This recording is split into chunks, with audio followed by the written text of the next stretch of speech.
Good morning students, Shri Saraswat વિદ્યાલયની અંદર આપ સૌનું હાર્દિક સ્વાગત છે. હું છું કુલદીપ ટંડેલ અને આપણે ભૌતિક વિજ્ઞાન સબ્જેક્ટનો અભ્યાસ કરી રહ્યા છીએ. તો ચેપ્ટર 6ની અંદર આપણો જે ટોપિક અટક્યો છે એની આગળ વધીએ તો બે પદાર્થોની જ્યારે અથડામણ થાય ત્યારે શું થાય તો બે વચ્ચે વેગમાનની આપ-લે થાય. એટલે અથડામણ થાય ત્યારે બંને પદાર્થો એકબીજા ઉપર બળ લગાડે, બહારથી કોઈ બળ નથી, એટલે બે પદાર્થોના તંત્રનું વેગમાન એ હંમેશા અચળ રહે. એટલે શરૂઆતનું વેગમાન જેટલું હોય અંતિમ પણ બંનેનું ટોટલ એટલું જ રહે. પરંતુ બે વચ્ચે વેગમાનની આપ-લે થઈ શકે, એટલે એકનું વેગમાન બીજાને મળી શકે, એટલે કોઈકનું વેગમાન વધે તો કોઈકનું ઘટે, પણ બેનો સરવાળો જે કુલ વેગમાન છે એ કેવું રહેશે? અચળ રહેશે. એટલે વેગમાનના આપ-લેની પ્રક્રિયાને આપણે કહેશું સંઘાત. બરાબર, અથડામણને શું કહેવાય? સંઘાત. હવે કેવા પ્રકારના પદાર્થો અથડામણ અનુભવે છે એના ઉપરથી એના ત્રણ પ્રકાર આપણે જોયા હતા. કે જ્યારે સ્થિતિસ્થાપક પદાર્થો એટલે કેવા પદાર્થો કે જે પદાર્થો એની આકાર બદલો તો મૂળ સ્થિતિમાં પાછા આવી જાય, એ પદાર્થોને શું કહેવાય? સ્થિતિસ્થાપક પદાર્થ. તો એવા પદાર્થો જ્યારે અથડામણ અનુભવશે ત્યારે શું થશે? આ રીતે બે પદાર્થોની અથડામણ થશે, ફરી પાછા પોતાના આકારમાં આવશે અને છૂટા પડીને આગળ વધશે. બરાબર, એટલે આ જે સ્થિતિસ્થાપક સંઘાત છે એમાં શું થશે તો વેગમાનનું તો સંરક્ષણ થશે જ, પણ સાથે સાથે ગતિ ઉર્જા પણ તંત્રની અચળ રહેશે. એટલે પ્રારંભમાં બેની જે ગતિ ઉર્જા હતી અંતિમ પણ બેની ટોટલ એટલી જ રહેશે. બરાબર, અને બીજો સંઘાત જે ખરો એ છે અસ્થિતિસ્થાપક સંઘાત. અસ્થિતિસ્થાપક સંઘાતની અંદર અમુક ઉર્જાનો વ્યય થશે, અને એ સંઘાત ક્યારે આવે? જ્યારે પદાર્થો કેવા હોય? અસ્થિતિસ્થાપક. એટલે કે જ્યારે અથડામણ થાય ત્યારે પદાર્થો દબાઈ અને પોતાની મૂળ સ્થિતિમાં પૂરેપૂરા આવતા નથી, અમુક જ આવશે. એટલે અમુક ઉર્જાનો વ્યય થશે, અમુક ભાગ જ પોતાની મૂળ સ્થિતિમાં આવશે. બરાબર, એનો મતલબ આ પ્રકારના સંઘાતમાં શરૂઆતની ગતિ ઉર્જામાંથી અમુક ગતિ ઉર્જા ઓછી થશે, વ્યય પામશે, અને અંતિમ ગતિ ઉર્જા એ શરૂઆત કરતાં ઓછી રહેશે. ત્રીજા પ્રકારનો સંઘાત છે સંપૂર્ણ અસ્થિતિસ્થાપક. એટલે જેમાં પદાર્થો સંઘાત અનુભવો અથડાયા ફરી પાછા પોતાની મૂળ સ્થિતિમાં આવતા જ નથી, એટલે પદાર્થો છૂટા પડ્યા વગર સાથે જ આગળ જશે. એટલે અસ્થિતિસ્થાપક સંઘાત, સંપૂર્ણ અસ્થિતિસ્થાપક સંઘાતની અંદર પદાર્થો અથડાયા બાદ સાથે જ ગતિ કરે, એટલે સમાન વેગથી એક સાથે ગતિ કરશે. એવા સંઘાતને કહેવાશે અસ્થિતિસ્થાપક. ને એવું ક્યારે થશે? જ્યારે સંઘાત અનુભવતા પદાર્થો એ કેવા હોય? અસ્થિતિસ્થાપક હોય, અને એમાં મહત્તમ ઉર્જાનો વ્યય થશે. ઉર્જાનો વ્યય કેવો થશે? મહત્તમ થશે. બરાબર, તો ત્રણ પ્રકારના સંઘાતો છે. તો આ ત્રણ સંઘાતોની અંદરથી જે પ્રથમ સંઘાત છે સ્થિતિસ્થાપક સંઘાત, એની અંદર ગતિ ઉર્જા પણ શરૂઆતની અને અંતિમ સરખી રહેશે, અને વેગમાન પણ શરૂઆતનું અને અંતિમ સરખું રહેશે. પરંતુ બાકીના બે જે સંઘાત છે અસ્થિતિસ્થાપક અને સંપૂર્ણ અસ્થિતિસ્થાપક, એની અંદર ફક્ત વેગમાન જ પ્રારંભનું અને અંતિમ સરખું રહેશે, બાકી ગતિ ઉર્જા સરખી રહેશે નહીં. તો આ કન્સેપ્ટનો ઉપયોગ કરીને હવે આપણે સૂત્ર તારવવા જઈ રહ્યા છીએ. બરાબર, તો ચોપડીની અંદર જે સૂત્રો તારવ્યા છે એ અલગ સ્પેશિયલ કેસ માટે તારવ્યા છે, પરંતુ હું તમને એના કરતાં થોડુંક અલગ નહીં પણ અગત્યનું અને કામનું સૂત્ર તારવતા શીખવાડો. બરાબર, તો સૌપ્રથમ આપણે પદાર્થો જ્યારે સંઘાત અનુભવે ત્યારે કેવા પ્રકારની ગતિ કરે, એક પરિમાણમાં કે દ્વિપરિમાણમાં, એના ઉપરથી સંઘાતના બે પ્રકાર પાડી શકાય. તો પહેલો જે સંઘાત છે એ છે એક પરિમાણમાં સંઘાત. કેવો સંઘાત? એક પરિમાણમાં સંઘાત. એટલે એને 1D કહેવાય, 1 ડાયમેન્શનલ. એ સંઘાતની અંદર શું થશે તો આ એક પદાર્થ છે જેનું દળ m1 છે અને જેનો શરૂઆતનો વેગ છે u1. બીજા પદાર્થનું દળ m2 છે અને તેનો શરૂઆતનો વેગ છે u2. એ બંને અહીં અથડાશે એટલે સંઘાત અનુભવશે. સંઘાત અનુભવ્યા બાદ એઓ છૂટા પડશે અને અલગ અલગ વેગથી ગતિ કરશે. આનો વેગ v1 થશે અને આનો વેગ v2. બરાબર, તો આ સંપૂર્ણ પ્રક્રિયા દરમિયાન પદાર્થો એક જ રેખામાં ગતિ કરે છે, એટલે એને એક પરિમાણમાં એની ગણતરી કરી શકાય. એટલે આવા સંઘાતને કહેવાય એક પરિમાણમાં થતો સંઘાત. બરાબર, હવે એમાં સૌપ્રથમ આપણે સ્થિતિસ્થાપક સંઘાત માટેના સૂત્રો તારવીએ. સ્થિતિસ્થાપક સંઘાત માટેના સૂત્ર તારવીએ. તો પરીક્ષા માટે આ એક અગત્યનો સવાલ છે. એક પરિમાણમાં થતા સ્થિતિસ્થાપક સંઘાત માટે સંઘાત બાદ પદાર્થોના વેગના સૂત્રો તારવું. એટલે ધારો કે આની અંદર આપણને પદાર્થના દળ અને શરૂઆતનો વેગ ખબર છે, પરંતુ સંઘાત અનુભવ્યા બાદ બંને કેટલા વેગથી ગતિ કરશે એ આપણે શોધવાનું છે. તો તે આપણે કેવી રીતે શોધીશું એ ખાસ ધ્યાન આપો. અહીં આ તારવણી આપણા માટે પરીક્ષા માટે ખૂબ જ અગત્યની. તો કોઈ પણ પ્રકારનો સંઘાત હોય એટલે સૌ પ્રથમ શું થાય તો કે બંને પદાર્થોનું કુલ વેગમાન શરૂઆતમાં જેટલું હોય અંતિમ પણ એટલું જ રહે. એટલે વેગમાન સંરક્ષણના નિયમ પરથી વેગમાન સંરક્ષણના નિયમ પરથી શું કહી શકાય તો કે તંત્રનું શરૂઆતનું વેગમાન બરાબર તંત્રનું અંતિમ વેગમાન. તંત્રનું શરૂઆતનું વેગમાન એટલે પહેલા પદાર્થનું શરૂઆતનું વેગમાન વત્તા બીજા પદાર્થનું શરૂઆતનું વેગમાન. અંતિમ વેગમાન એટલે વેગમાનને સ્મોલ p વડે દર્શાવાય છે, એટલે કેપિટલ P લખશું નહીં. તો પહેલા પદાર્થનું અંતિમ વેગમાન અને બીજા પદાર્થનું અંતિમ વેગમાન. વેગમાન એટલે શું થાય તો કે દળ ગુણ્યા વેગ. તો પહેલા પદાર્થનું દળ m1 અને વેગ u1 છે. બધા આ દિશામાં ગતિ કરે છે. આ દિશાને ધન દિશા તરીકે લો તો આ બધા જ ધન આવશે. બરાબર. એક પરિમાણમાં ગણતરી કરતા હોય ત્યારે કોઈ એક દિશાને ધન લેવાનું, બીજી વિરુદ્ધ દિશાને ઋણ લેવાનું. બધાનો વેગ આ દિશામાં છે એટલે બધા જ ધન આવશે. તો પહેલા પદાર્થનું દળ m1 અને વેગ u1, બીજા પદાર્થનું દળ m2 અને વેગ u2. સંઘાત પછી પહેલા પદાર્થનું દળ m1 અને વેગ v1, બીજા પદાર્થનું દળ m2 અને વેગ v2. જો સરળતાથી ગણવા માટે મેં શરૂઆતનાને u લખ્યું છે અને અંતિમને v લખ્યું છે. ચોપડીની અંદર શું કર્યું છે તો શરૂઆતના વેગને vi લખ્યું છે અને અંતિમને vf લખ્યું છે.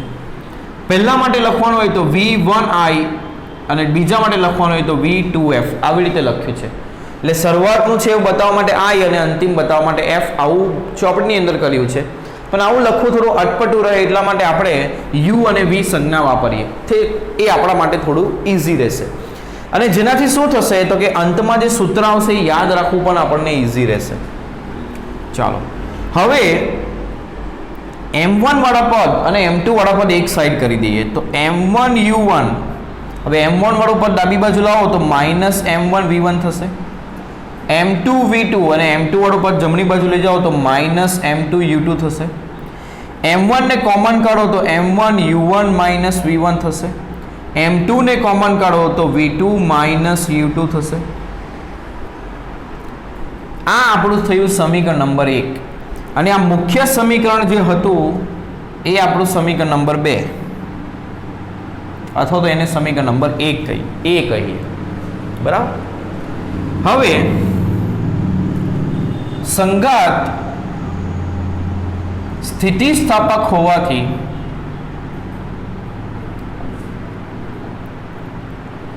તંત્રની ગતિ ઉર્જા અચળ રહેશે. એટલે શરૂઆતની ગતિ ઉર્જા તંત્રની અને અંતિમ ગતિ ઉર્જા કેવી હશે? સરખી જ હશે. તો શરૂઆતની ગતિ ઉર્જા લખીએ તો પહેલા પદાર્થની ગતિ ઉર્જા હાફ m1 u1 સ્ક્વેર, બીજા પદાર્થની લખીએ તો હાફ m2 u2 સ્ક્વેર, સંઘાત બાદની લખીએ તો હાફ m1 v1 સ્ક્વેર, આ બીજા પદાર્થની લખીએ તો હાફ m2 v2 સ્ક્વેર. હવે આમાં પણ હાફ બધી જગ્યાથી કેન્સલ કરી દઈએ. આમાંથી હાફ કોમન કરીએ, આમાંથી હાફ કોમન કરીએ, હાફ વડે ભાગી દઈએ. 1/2 વડે બધા પદને ભાગીએ તો 1/2 કેન્સલ. m1 વાળા પદ એક સાઈડ કરીએ તો m1 u1 સ્ક્વેર, આ m1 વાળું પદ ડાબી બાજુ હશે તો m1 v1 square, m2 v2 square, m2 વાળું પદ જમણી બાજુ લઈ જાઓ તો minus m2 u2 square. m1 common કાઢીએ તો u1 square minus v1 square, m2 common કાઢીએ તો v2 square minus u2 square. હવે ગણિતનો સૂત્રનો ઉપયોગ કરીએ. a square minus b square બરાબર શું થાય? a minus b into a plus b. m2 v2 minus u2 v2 plus u2 આ આપણું સમીકરણ number 2 a square minus B square બરાબર a minus B into a plus B આ રીતે થશે. હવે શું કરીએ તો આ જે સમીકરણ નંબર 2 છે એને સમીકરણ 1 વડે ભાગીએ. બરાબર, આ આપણી પ્રક્રિયા છે, આપણા સ્ટેપ છે. તો સમીકરણ 2 ને 1 વડે ભાગીએ. તમારે આટલું લખી દેવાનું, જેટલું લખી નાખો આખા બોર્ડ ઉપર. તો સમીકરણ 2 ને 1 વડે ભાગતા તો ડાબી બાજુ શું છે m1 u1 minus v1 u1 plus v1 m2 v2 minus u2 v2 plus u2 એને ભાગો સમીકરણ 1 વડે તો ડાબી બાજુ છે m1 u1 માઇનસ v1 અને જમણી બાજુ m2 v2 minus u2 u1 minus v1 cancel, m1 m1 cancel, m2 cancel, u2 minus v2 minus u2 cancel. એટલે u1 પ્લસ v1 બરાબર v2 પ્લસ u2 થયું. એટલે આ શું થયું તો કે પહેલા પદાર્થનો શરૂઆતના અને અંતિમ વેગનો સરવાળો એ બીજા પદાર્થના શરૂઆત અને અંતિમ વેગના સરવાળા જેટલો થાય. આ જ વસ્તુ આપણે સરળતાથી મેં તમને સમજાવ્યું હતું, જે ચોપડીમાં નથી પણ મેં તમને સમજાવ્યું હતું, સ્થિતિસ્થાપકતા અચળાંક. સ્થિતિસ્થાપક આ નોંધ લખીએ ફક્ત શેના માટે? યાદ કરવા માટે. સ્થિતિસ્થાપકતા અચળાંક આવું મેં તમને લખાવ્યું હતું. એને તમે પુનઃસ્થાપક અચળાંક એવું પણ કહી શકો, અથવા તો પુનઃસ્થાપન અચળાંક એવું પણ કહેવાય. જે આપણો કેટલો હતો E, એને કેવી રીતે લખતા હતા? તો v2 માઇનસ v1 ભાગ્યા u1 માઇનસ u2. અને સ્થિતિસ્થાપક સંઘાત માટે E બરાબર શું હતું? 1. હવે જ્યારે E બરાબર 1 હોય ત્યારે શું થાય? 1 બરાબર v2 માઇનસ v1 ભાગ્યા u1 માઇનસ u2. આને અહીં ગુણો તો u1 માઇનસ u2 બરાબર v2 માઇનસ v1. v1 વાળું પર ડાબી બાજુ લાવો તો u1 પ્લસ v1 થશે, u2 ને જમણી બાજુ લઈ જાઓ તો u2 પ્લસ v2 થશે. તો એ જ વસ્તુ આટલું સરળતાથી મળતું હતું, પણ આ વેલિડ નથી ચોપડી માટે. વેલિડ નથી એવું નહીં કહી શકાય. આ જેઈ નીટ માટેનો ટોપિક કહેવાય, એટલે શોર્ટકટ રીડ કહેવાય. તે વસ્તુ આપણે સ્કૂલની એક્ઝામમાં વાપરી શકીએ નહીં, બોર્ડ એક્ઝામમાં કે સ્કૂલ એક્ઝામમાં એ વાપરી શકાય નહીં. ચોપડીમાં જે મેથડથી તારવણી કરી હોય એ મેથડથી કરવી પડે. એટલા માટે આપણે આ મેથડથી આ જવાબ લાવ્યા. બરાબર, કયો? આ સમીકરણ. બાકી તો આટલું સરળતાથી આવી ગયું હોત. બરાબર. હવે તો યાદ રાખજો, એ જે સ્થિતિસ્થાપક અચળાંક છે એને પુનઃસ્થાપક અચળાંક, પુનઃસ્થાપન અચળાંક એવું પણ કહેવાય. બરાબર. હવે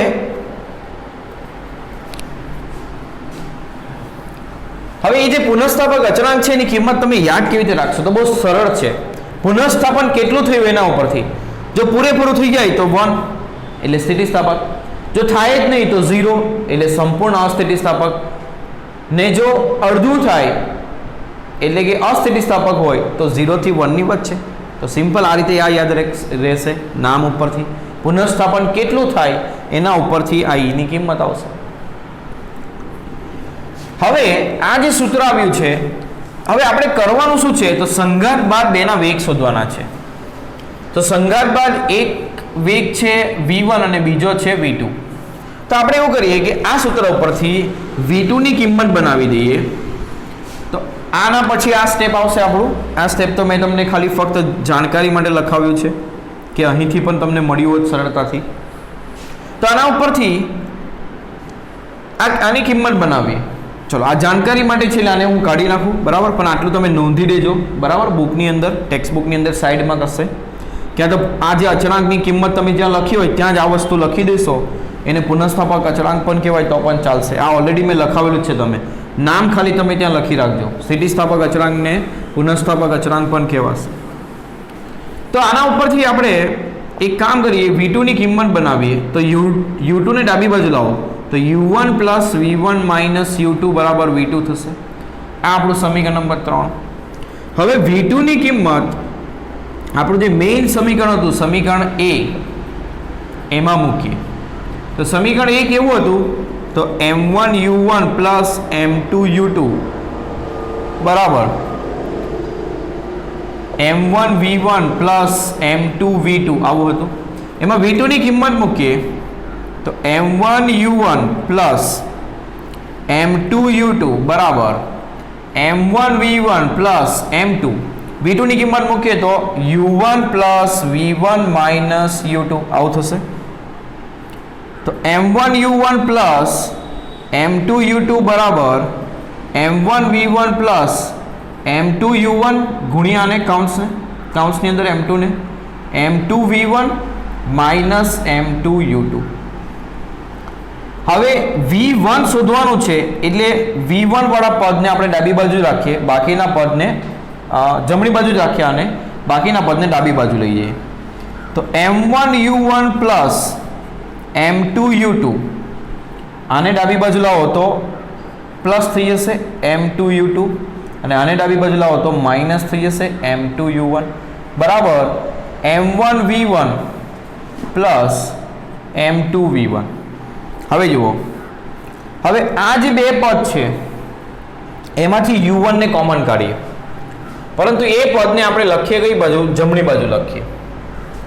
જમણી બાજુના પદને ડાબી બાજુ લખીએ અને ડાબી બાજુના પદને જમણી બાજુ લખીએ.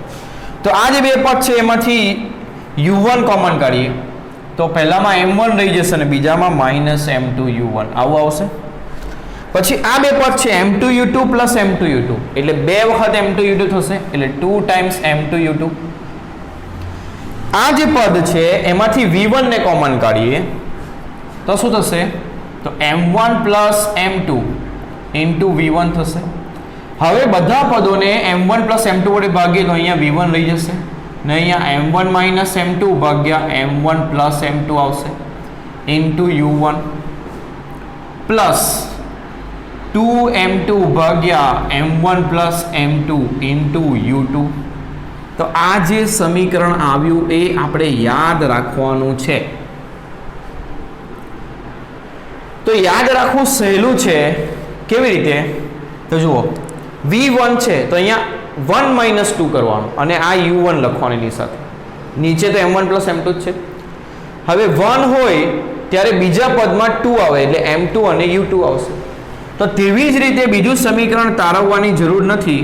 તેવી જ રીતે અથવા તો એવું કહી શકો કે આ કિંમત સમીકરણ 3 માં મૂકતા v1 ની કિંમત સમીકરણ 3 માં મૂકીએ તો મૂકીને જોવાનું નથી પણ ડાયરેક્ટ જવાબ લખી દઈએ આપણે. તો v2 બરાબર શું આવશે? જો 2 આવ્યો તો શું કરવાનું? m2 માઇનસ m1 અને છેદમાં તો m1 પ્લસ m2 જ આવશે અને u1 ની જગ્યા પર u2 એટલે 2 હોય તો 2 માઇનસ 1 ઇન્ટુ 2 આવી રીતે યાદ રાખવાનું અને પછી 2 હોય ત્યારે શું લખવાનું? 1 લખવાનું એટલે 2m1 m1 પ્લસ m2 અને u1. તો આ બે સૂત્રો આપણે યાદ રાખવાના છે. સંઘાત થયા બાદ એક પરિમાણમાં સ્થિતિસ્થાપક સંઘાત થયા બાદ પદાર્થો કેટલા વેગથી ગતિ કરશે તો શરૂઆતના વેગ અને એમના દળ ખબર હોય તો આપણે શોધી શકીએ. બહુ ઇઝી મેથડ છે. બરાબર. હવે આની અંદર અલગ અલગ સ્પેશિયલ કેસ જોઈએ. રિયલ લાઈફમાં જે વસ્તુ થાય છે એ થિયરિટિકલ પણ સાબિત થવી જોઈએ. બરાબર. તો સ્પેશિયલ કેસમાં પહેલો કેસ આપણે એવો જોઈએ જે ચોપડીની અંદર આપ્યો છે.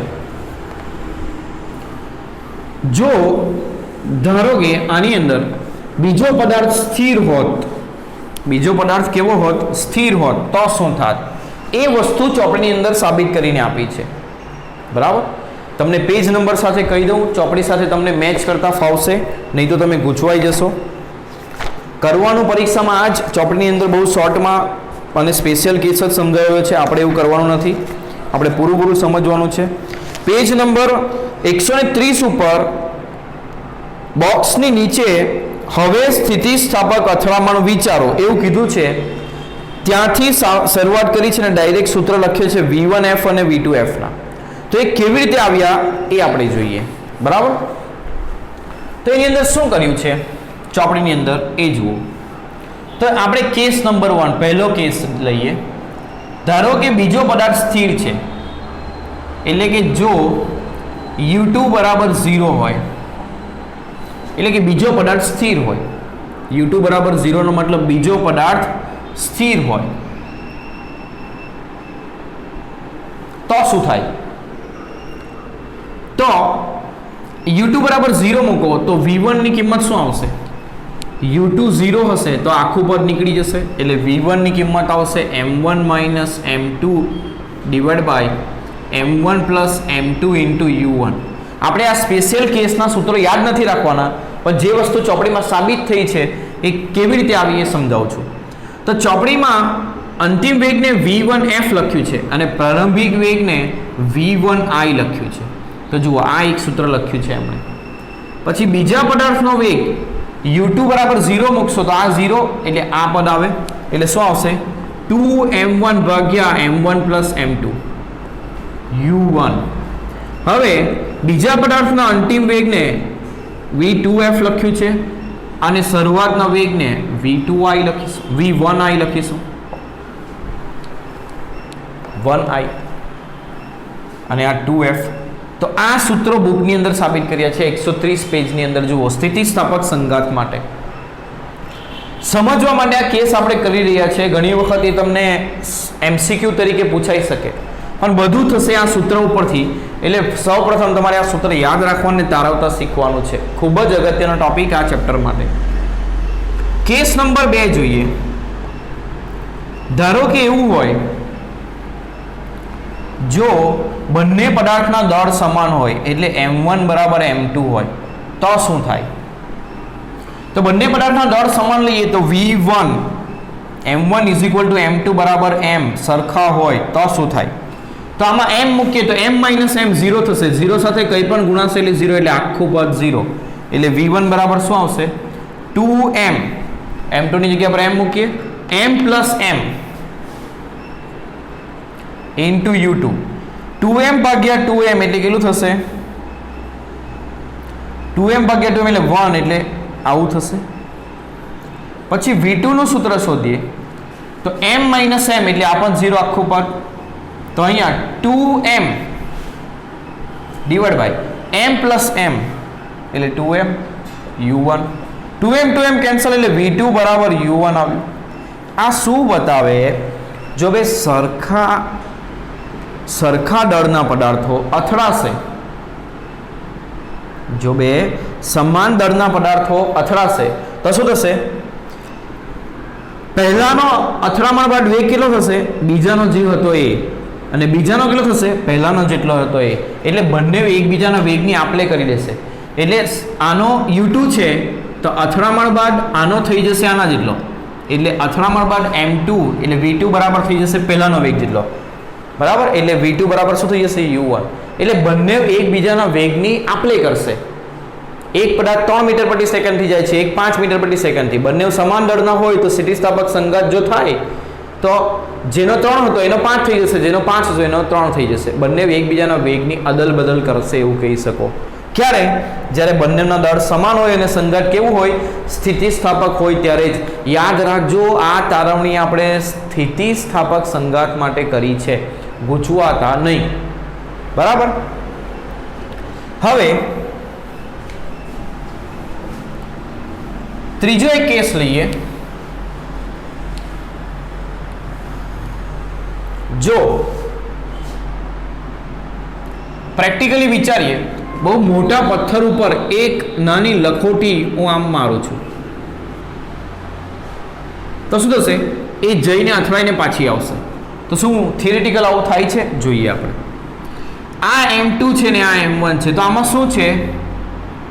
જો m2 એટલે એક પદાર્થ બહુ મોટો હોય, m2 એ m1 કરતાં બહુ મોટો હોય તો, અને આ મોટો પથ્થર સ્થિર હોય, સ્થિર છે, બરાબર, અને આ u2 બરાબર 0 હોય તો શું થશે? તો પહેલાનો વેગ શોધું. તો પહેલાનો વેગ m1 માઇનસ m2 ભાગ્યા m1 plus m2 into u1 plus 2m1 divide by 2m2 divide by m1 plus m2 into u2. u2 0 છે એટલે આ પદ તો 0 જ થઈ જશે. m2 એ m1 કરતાં બહુ મોટું છે એટલે m1 ને અવગણીએ તો m1 ને કાઢી નાખીએ. -m2 ભાગ્યા m2 એટલે m2 કેન્સલ, -u1 જવાબ આવે. આ શું બતાવે કે પહેલા પદાર્થનો અંતિમ વેગ એ શરૂઆતમાં જેટલો જ હશે. એટલે લખોટી 5 મીટર પ્રતિ સેકન્ડથી ગઈ તો ફરી પાછી આવશે પણ 5 મીટર પ્રતિ સેકન્ડથી જ, પણ માઇનસ બતાવે વિરુદ્ધ દિશામાં આવશે. એટલે આમ ગઈ તો અથડાઈને પાછી સીધી આમ આવશે જો આવો કેસ હશે તો. પથ્થરનું શું થશે? તો પથ્થરનો વેગ v2 લખીએ. પથ્થરનો વેગ કયો લખીએ? v2. તો પથ્થરનો વેગ જો v2 હોય તો શું થાય? તો m2 માઇનસ m1 ભાગ્યા m1 plus m2 into u2 plus 2m1 ભાગ્યા m1 plus m2 into u1. તો u2 0 હોય તો આખું પદ 0. અહીં આગળ m2 બહુ મોટું છે એટલે આપણે m1 ને અવગણીએ.